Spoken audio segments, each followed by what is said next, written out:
Hi everyone, my name is Maddie, welcome back to my channel and welcome to my 500 subscriber Q&A. I honestly cannot believe that I have hit 500 subscribers, and I even more so can't believe that since hitting 500 subscribers, asking for your guys' questions and then finally getting around to filming this video, that I've actually hit 750 subscribers. Like, that is beyond insane to me. I was hoping to hit 200 subscribers by the time after my first month on Booktube. So the fact that I've got here is just incredible, and I wanted to firstly just say a massive thank you for all of you that are here. As I said, I can't believe it, and it's incredibly exciting. So yeah, thank you so much. But as this is a bit more of a sort of fun, relaxed video, I've got my big cozy jumper on, which my hands keep sliding into, and I've got myself a glass of gin to celebrate, and I'm just gonna get into the questions. There's some good ones. They're quite a lot of them book related, some aren't, but we'll see what there is, and I'll put up here sort of who each question's from. So I asked our questions mainly on Twitter. I did also ask on Instagram, but I didn't get very many responses.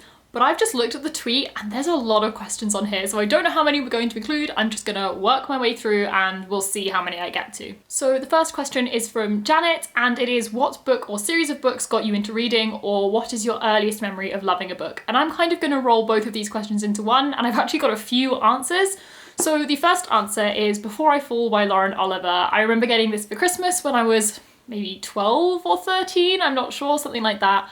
And this absolutely sparked my love for reading. I'd read a lot when I was a really young child, but the only sort of books I read were like Animal Arc, anything with an animal in it. And I basically got told by school that I wasn't allowed to keep reading those books, and so I kind of fell out of love with reading. But then I picked this up and loved it and absolutely fell back in love with reading, and then really found my niche when I read Divergent. Everyone had a Twilight phase, everyone had a Harry Potter phase. I had a Divergent phase. This was my jam. I'm actually considering doing a video either rereading just the first book or all of these books and seeing what my thoughts on them would be now. So if you'd want to see that, please let me know, because I honestly really want to film it. But this series honestly means the world to me. I don't know how much it would be good now, but I loved it. I've read the first book so many times and I just love it so much. And this really showed me sort of dystopian, which I'm obsessed with dystopian to this day. Anything speculative or sort of just a twist on the world we know, and then analysing how that affects people and how it changes how they act is just my favourite thing. So I love this series, and I actually ran a Divergent fan page on Tumblr and also fan pages on Facebook. So this was my series, this was my thing, and this very much got me into reading at that time. But then just my other answer is I actually properly got back into reading about 3 years ago now, almost exactly 3 years ago actually. It was the beginning of August in 2017. I was doing an internship and I was basically in a hotel Monday to Friday, and I was really, really bored. So I was like, we'll take some books, it'll amuse me. And I decided to pick up the Dead Beautiful series by Yvonne Woon. I had read the first book in this back when I was reading when I was like 15 and never finished it. It was around the time I stopped reading completely because of GCSEs and A-levels and life. So I decided to pick it back up and I was obsessed. I read all 3 books in the space of about 2 weeks, which at the time was super quick for me, and I have not stopped reading since then. I don't think I've gone more than about 4 days at a time without reading since that point. So this didn't make me fall in love with reading originally, but it reminded me why I love reading and absolutely got me back into it. So the next question is from Divya, and again there's 2 questions. The first being, what is a book you're excited for? And I don't think I can answer with anything other than The Once and Futures Witches by Alex Harrow. Oh my gosh, The 10,000 Doors of January was my favourite book of last year. It's a favourite book of all time. I am obsessed with it. And she's got a second book coming out, so I'm beyond excited, and it's all about witches and I think oppression of women, and just I'm so hyped for it. I cannot wait to read it, honestly. Just so excited. And then the second question is a book to movie adaptation that you loved, and for this I'm actually going to go with Simon versus the Homo sapiens agenda, which was turned into the film Love, Simon. Now this is kind of difficult for me because I didn't love this book. I didn't dislike it at all, but it didn't really stand out to me much at all. I enjoyed it perfectly well, but it was just a kind of standard contemporary for me. But the film, oh my life, that is one of my favourite films of all time. I watch it on repeat, I love it. It's such a comforting film and it's just such a beautiful film. And there's also recently been the spin-off series Love, Victor, which I also adored, and I cried out so many times. Oh my gosh, it was beautiful. So I'm gonna call that my favourite, partially because I can't think of another one, but it's a brilliant film, even if I didn't love the book. So the next questions are from Rue at Rue's Reading Corner, and we've actually got our first non-bookish question, which is, what is your least favourite musical? I don't know how to answer this. I love almost all the musicals I know, but I think I'm gonna go with a strange one. I'm gonna go with Carousel, which is a strange answer because it's actually a musical I have been in and I played the female romantic lead. So I have very good memories of this show. It was so much fun being in it. It was the first time and only time I've played a romantic lead, which was something I'd always wanted to do. But if I'm completely honest, it's not a good musical. Like, having been in it, I went and watched a production of it on the West End with like an insane cast. It was Catherine Jenkin and Alfie Boe, and just should be brilliant. And it was still not great. The music's okay, it's catchy, but it's not good. It's not a musical I would put on and listen to because I genuinely enjoy the music. The story's kind of creepy, honestly. It's about a much older guy who a young girl, well not young girl, like young woman ends up falling for, and she basically abandons her life for him even though he openly says, oh, I don't want anything serious, I don't want to fall in love with anyone. Basically he wants to be a bit of a player. But then they do get married and then he becomes abusive, and then basically just it's just chaotic, but not in a interesting way, in a slightly sad way. So I think I'm gonna go with Carousel, even though I have great nostalgia attached to it. It's just not a good show. Another question Rue asked was, what book reminds you most of a musical? And I am sat here utterly stumped. So I'm gonna go think for a second with my gin, and I'll come back to you with an answer in a minute. Okay, so I massively struggled to come up with a book that reminds me of a musical, but I've ended up settling on Hot Dog Girl by Jennifer Duggan. I can't quite describe why this feels like a musical to me, but I feel like it's got the sort of slightly insane aspect that most musicals have of, you know, they're working at this theme park, there's costumes and all sorts of things which would look really good on stage, and also there's a lot of chaos and a lot of very questionable characters, which is another big theme in musicals.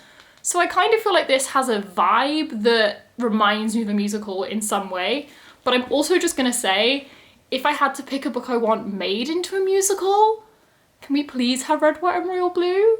The yearning, the like tension, Alex discovering he's bisexual and having like a minor meltdown about it in song.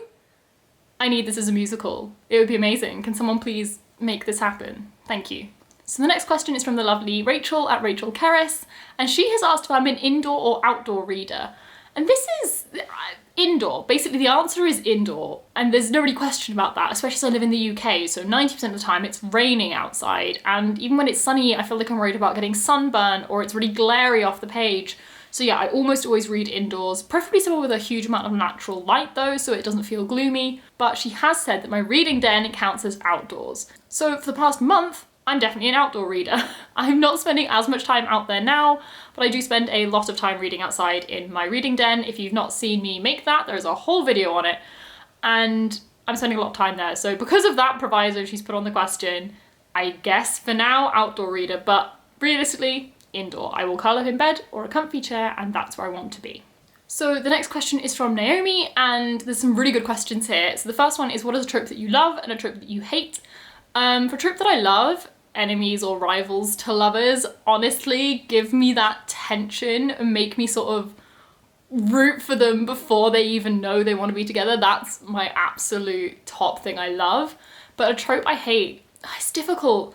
I'm gonna say insta-love or cheating. Honestly, if any romance comes from cheating, it makes me uncomfortable just because I want to root for the love interests. I want them to be together. I want them to be happy. And if someone's cheated, that instantly makes me dislike them. So I struggle with that, but also insta-love. I don't always hate it. I don't mind the meet cute and the moment of, oh wow, actually this could be something really early on, but it then needs development. Otherwise I'm just not going to feel invested. It doesn't need to be slow burn, but you need to see that development. But Naomi also asked, is there a book I have loved that includes the trope I don't like? So going with insta-love, there definitely is, and that is Heartstopper by Alice Oseman. This isn't the most insta-lovey thing, and it definitely follows so much development throughout the series, but when Nick and Charlie first meet, there is very much an insta-love moment, and it is only from one of them, but even still, it does feel kind of insta-lovey. but it's so damn cute that I don't care at all, and I love it nonetheless. So the next question is from Jess, and it's, what is a book that you think is really underrated, both on Booktube and with your family and friends? And in terms of my family and friends, only my mum reads, and any book I really enjoy, I try and get her to read. So she has actually read the book I'm going to talk about, and no one else I know would have read it anyway, but she didn't love it, whereas I did, and that is As Many Nows as I Can Get. I love this book. I don't even know how to give a synopsis of it because I feel like it's very easy to give too much away with this book, but I genuinely loved it. I think it's really hard hitting, it's written in a beautiful way, and I don't see anyone speak about this. I feel like I've seen one other booktuber review it and they also didn't love it, which is completely fair. But I just feel like I don't see people talking about this as much as they should be because it's a really beautiful and hard-hitting book. So I would look up trigger warnings if you're looking to pick it up because there is abortion, there is drugs, there's a lot going on. But definitely a brilliant book and one I would suggest looking into and reading if it suits your tastes. So the next questions are from the amazing India, What India Read, another one of my favourite booktubers and one of my closest friends on this platform. And she has asked if I could only read one book for the rest of my life, what would it be? Which quite frankly is an evil question and I'm not sure I appreciate it, but I'll answer it anyway. I've narrowed it down to 2 options and I don't know how to choose. Which one do I choose? Okay, I'm gonna tell you what both my options are and why I've chosen both, and then somehow try and choose one of them. So the 2 options are The Night Circus by Erin Morgenstern and the 10,000 Laws of January by Alex E. Harrow.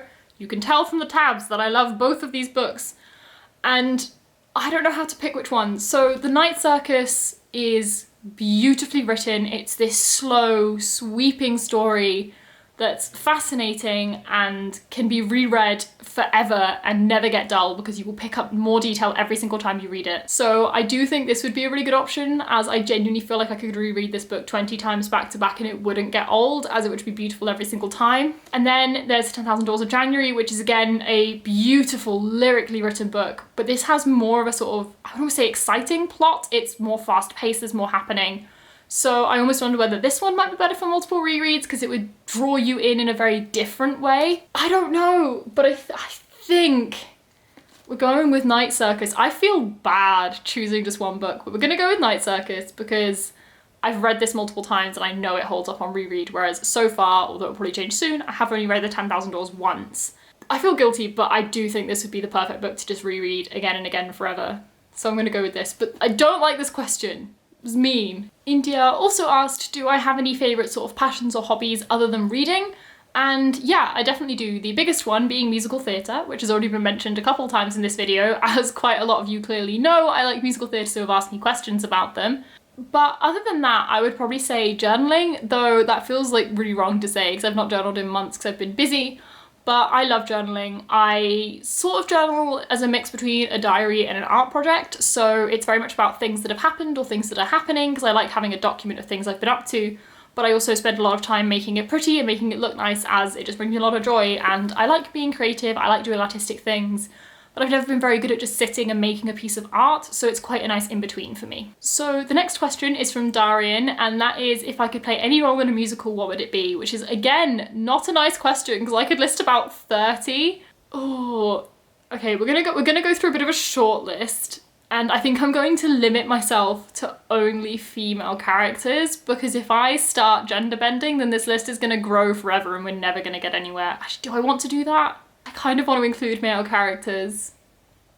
We're at least going to start with a female shortlist. So there is Anastasia from Anastasia, Dawn from Waitress, Wendla from Spring Awakening, literally any of the queens from Six. I don't even know how to pick one. Probably Anne Boleyn though, honestly. And then we're going to go with Elphaba from Wicked and Christine from Be More Chill. So that's 6, and I already don't know how to choose.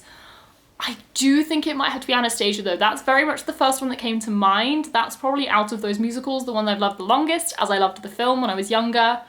So I think we're gonna go with Anastasia. I'm not even gonna get into male characters. That's just a bad idea. That's just gonna make this too impossible to choose. We're going with Anastasia from Anastasia. To be honest, she has beautiful songs, an amazing romance, and the costumes are pretty cool as well.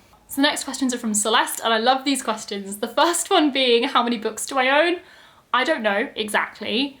The best estimate I can give is probably between 700 and 800, which is a lot. I have been reading a huge amount since I was about 13. I have been collecting books since I was about 15, especially since I was about 19. I will also say, although that is a lot, and I'm well aware of that fact, there are a lot of books I have multiple editions of, so I have included that in the number. So in terms of like the actual number of different individual books, it's probably a bit less. So you can see even just here, I've got like 6 copies of The Night Circus and God knows how many of Starlist Sea. So I do very much collect multiples of books I love, but either way, I can't deny that I have so many books, and probably far more than I need, but it brings me a lot of joy. I love having books all around my room, which I certainly do. I've got a bookcase here, I have a book cart over there, and I've got 2 other big bookcases over there. So yeah, I have a lot of books, I think is the conclusion. But she also asked, what is my least favourite genre? And I think the easy answer for this is definitely horror. I am such a wuss that I do not get on with horror at all. I don't want to be scared. I like being happy and interested and maybe slightly suspenseful, but horror is a big no-go. But other than that, I would probably say historical books that are sort of like wartime, especially. I think especially like the world wars were kind of ruined for me by school. I was taught them almost every year for like 6 years. So they just got boring. Like, I know it's this big tragic event and there's so much to it and I respect all of that. But the way I was taught it just sort of made me quite averse to reading more about it. So it's just not an era I enjoy reading about. And historical fiction in general doesn't really entice me. There are a few books, probably from like the 1900s at the earliest, that I do enjoy that setting, but it's few and far between, and I certainly won't normally choose to pick them up. However, I do like very medieval settings, so Greeks, Romans, Celts, and fantasy, especially set in those eras, I love. So if it's kind of myth and legend, ancient history, I love it. Historical, from the last 500 years, not really. Next up, we have questions from Rachel, and she has asked, what book would I make everyone read if I could? And that's difficult. I actually think, I already mentioned it, I'm not gonna get it off my shelf again, but I think The 10,000 Doors of January, I genuinely think it has something for everyone. It's beautiful and lyrically written, but it has a really involved, fast-paced plot. It has a gorgeous romance. It has loads of mystery. It definitely has suspense and intrigue. So I really do think it has something for everyone. So I would go with The 10,000 Doors of January, also just because I love it and want more people to freak out about me with it. But Rachel has also asked, what is one musical I would make everyone see if I could? And for me, this is a surprisingly easy answer, and it is Come From Away. It is a beautiful, beautiful musical, all based around what happened on 9/11. One of the things that happened during 9/11 was a whole load of, I was gonna say spaceships, oh my God. Aeroplanes. One of the things that happened during 9/11 was loads and loads of aeroplanes were rerouted because the US airspace was closed, and they were rerouted to Newfoundland. And this is a very, very small place. There's only about a population of 9,000 people there, or at least there was at the time, and they had 6,000 people arrive within 24 hours on planes. And they had to keep them there for quite a long time. And I just love the musical. It's beautiful and hard-hitting. It's staged in the most phenomenal way. There's the whole cast is double cast, so every member plays both a plane person, so someone that was on one of the planes, and also plays a Newfoundlander, and it's really interesting seeing that duality. They're all phenomenal actresses and actors, everyone who does it, and it's so interesting, especially just seeing how the community of Newfoundland really came together to support these people in a really difficult time for everyone. And it's based off a true story and based off a lot of anecdotes from real people, but it's beautiful and it's got an amazing soundtrack and it's an amazing musical and it's so unbelievably underrated, but I also think it can appeal to people who don't normally love musicals, so everyone should watch Come From Away. Next up is a question from Kerry, and she said, if you could live in the world or setting of any book, what would it be and why? So for this, I think I've kind of said this in another video, I really, really want to live in Weep, but Weep when it's good, so kind of before the books / after the books. I won't specify as to why.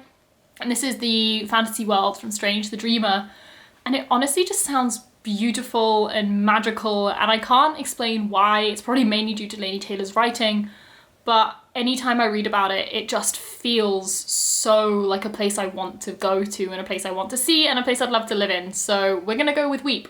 So the next question is from Nikki, and she's asked, when you were little, what book or books meant the most to you, and do you still have a copy? And this is a difficult question for me, because as I've mentioned, the only books I sort of read were things like Animal Arc, which I'm pretty sure I don't have copies on anymore. If I do, they're certainly not on my shelves.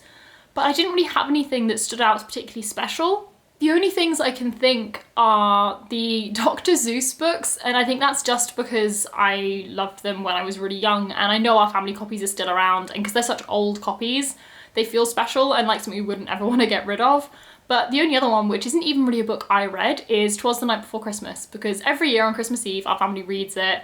We all have specific lines that we read, and it's just a big thing we do, so that's very special, and I don't have the copy, but my mum still has the copy. I've never had it, but maybe I'll inherit it one day, who knows. And Nikki has also asked, if you could only read one genre for the rest of your life, what would it be? And I feel like I'm cheating by saying fantasy, because fantasy encompasses so much, and I feel like I'd be cheating even more if I said speculative, because that can literally be anything from fantasy to dystopian to sci-fi to anything.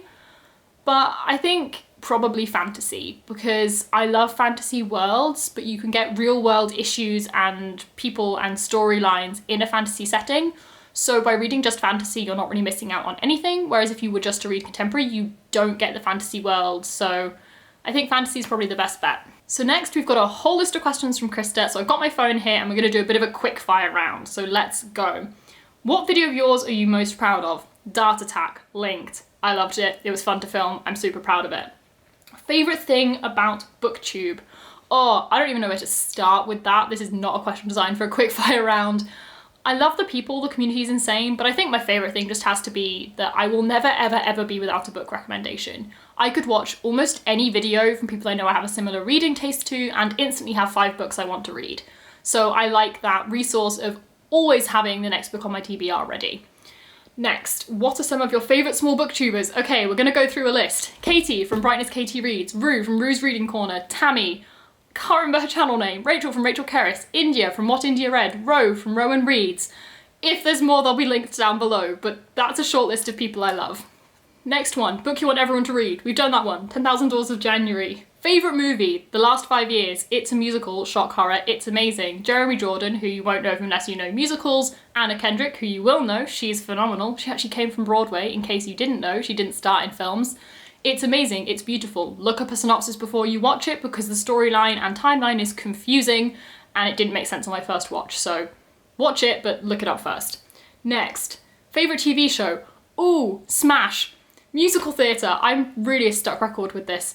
Smash, all about putting on a musical about Marilyn Monroe, writing it, producing it, getting it to Broadway. Amazing, features amazing Broadway actors, the most insane star-studded cast. It's beautiful. There was only 2 seasons. I will forever campaign for there to be more. Favourite snack? Oh, anything with sugar in it. I will eat anything sweet. I have the worst sweet tooth.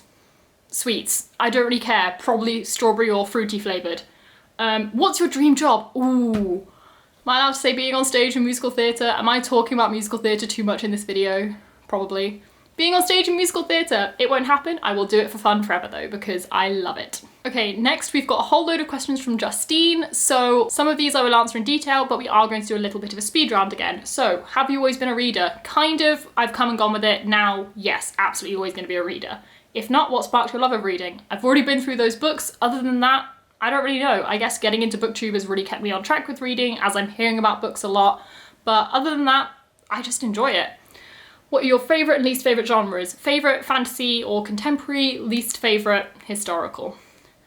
What are some of your favourite tropes? We've done that. Literally anything that results in a cute romance, if I'm honest. Those are the tropes I love. What book would you love to be able to erase from your memory and read again for the first time? I have an answer that has sprung to mind, but I'm not going to keep going on about the same book. So we're just gonna point at the 10,000 Doors of January and then pretend I didn't speak about the same book again, and I'm gonna go get another option. The other option is Shadow of the Wind by Carlos Ruiz Zafon. I read this super recently, I loved it, but I would love to read it again without knowing because it's such a clever mystery and it's so well done. But now that I know that, it'll never be quite the same again, so that I would love to reread again if I'd never read it. Okay, so first we've got one from Strawberry Lemon Books, and it's what would you be doing instead of reading if books no longer existed? And that's really difficult Honestly, probably more art and more sort of creative stuff. I love reading, but one of the reasons I wanted to get into Booktube was because I love filming and editing and making things, and I've mentioned I love journaling, I love art, but I struggle with it a bit and I don't feel like I have the time to do it a lot of the time. So I feel like if I had, I don't know, 2 to 3 more hours a day where I'm not reading, that might be something I would get into more. So we're gonna go with that. We've then got some more questions with Rachel because honestly, she just kept supplying me with them. And we've got, if you started Booktube today, what would you do differently? And do you have any advice for Booktubers starting out? So for what would I do differently? Not too much. I think one thing would be trying to be more comfortable in my early videos, but that's always going to be part of this. You're going to be nervous in front of the camera. You're not going to feel completely comfortable.